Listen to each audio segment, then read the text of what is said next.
संध्याकाळचे 6:30 वाजले आणि आता बघू शकता मी काय करते आहे. मस्त गरमागरम आता आमच्यासाठी कॉफी बनवते आणि इकडे मस्त काय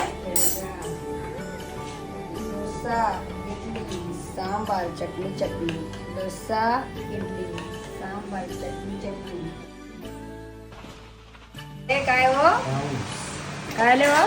पाऊस. पावसामध्ये कॉफी आणि डोसा खायची मज्जाच वेगळी असते. कसं हो?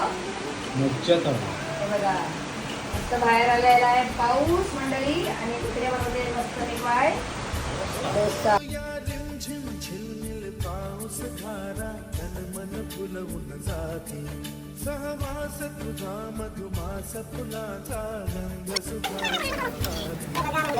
तुम्ही खूप छान लागलाय बघा डोसा आणि लहान मुलं मस्त आवडीने खातात. काय खातात? आवडीने खातात.